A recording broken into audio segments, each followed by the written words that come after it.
జీవ మరణములు నాలిక వశము అని అంటూ ఉన్నారు. ఇంకొక మాట మనం జ్ఞాపకం చేసుకుంటే చూడండి, కొలసి 4:6 ఒకసారి చదువుకుందాం.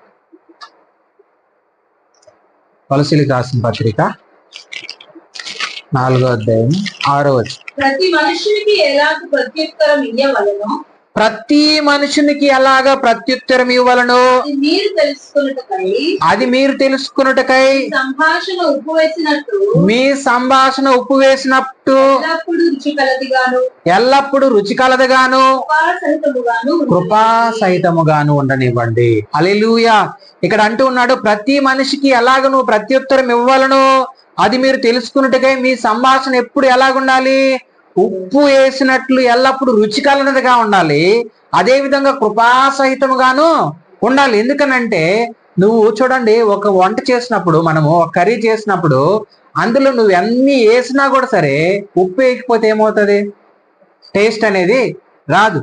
చూడండి, ఉప్పు అనేది మనము ప్రతి ఒక్కటే వేస్తాం కూరలో, కానీ కనిపించుకుంటా కలిసిపోతుంది.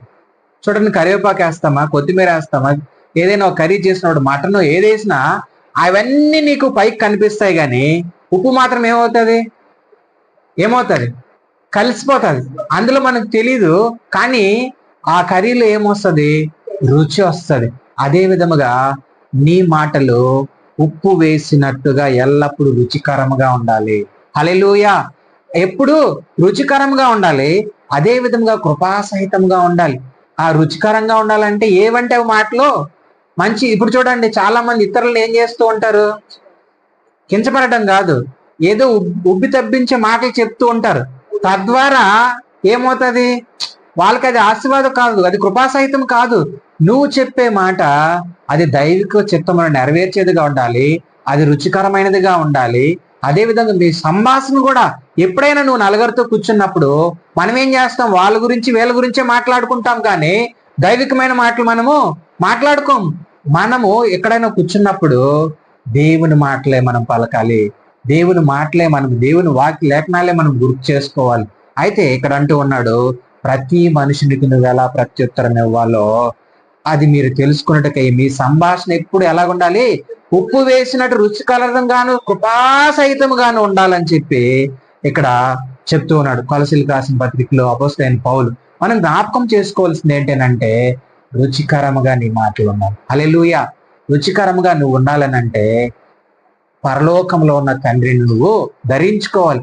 అప్పుడు ఆయన మాటలతో నువ్వు నింపబడి ఉంటే, ఆయన నువ్వు ధరించుకుని ఉంటే, నీలో నుంచి ఉప్పు వేసినట్టుగా నీ మాటలు ఇతరులకి రుచికరంగా ఎప్పుడు ఉంటాయంటే అది ఆత్మ సంబంధమైన మాటలుగా ఉండాలి, అది పరలోక సంబంధమైన మాటలుగా ఉండాలి, అవి దైవికమైన చిత్తమును నెరవేర్చే మాటలుగా ఉన్నప్పుడు అవి దేవుని కృపా సహితముగా పలుకుతావు. హల్లెలూయా. చూడండి, ఇంకొన్ని మాటలు మనం గుర్తు చేసుకున్నాము. తీతుకు రాసిన పత్రిక 1వ అధ్యాయము 10-11 వచనాలు. తిమోతి తర్వాత 1వ అధ్యాయము 10-11. అనేకులు సున్నతి సంబంధులను, అవిధేయులను, వదరబోతులను, మోసపుచ్చువారనై ఉన్నారు. వారి నోళ్ళు మూయింపవలను. అట్టి వారు ఉపదేశింపకూడదని వాటిని దుర్లాభం కొరకు ఉపదేశించుచు కుటుంబములనే పాడు చేయుచున్నారు. చూడండి, ఇక్కడ వీళ్ళు ఏం చేస్తున్నారంట? దేవుని మాటలు బోధిస్తూ ఉన్నారు, కానీ ఇక్కడ వీళ్ళ బోధ వల్ల ఏమవుతుంది? కుటుంబాలు ఏమవుతున్నాయంట? పాడైపోతూ ఉన్నాయి. అయితే ఇది రుచికల కలిగింది అనేది ఈ మాటలు కాదు, ఇది కృపాసహితమైన మాటల కాదు. ఎందుకనంటే నీ మాట ద్వారా కుటుంబాలు రక్షింపబడాలి, నీ మాట ద్వారా సంఘము కట్టబడాలి, నీ మాట ద్వారా అంటే నీ మాట అంటే నువ్వు చెప్పే మాట దేవుడిచ్చే మాట, అది ఆ మాట ద్వారా నువ్వు సువార్తను ప్రకటించగలగాలి, అనేకులను దేవుని సన్నిధిలోకి నడిపించగలగాలి. అంతేగాని నీ మాటలు కుటుంబాలను పాడు చేసే విధంగా ఉండకూడదు, నీ మాటలు కుటుంబమును కట్టేదిగా ఉండాలి. హల్లెలూయా.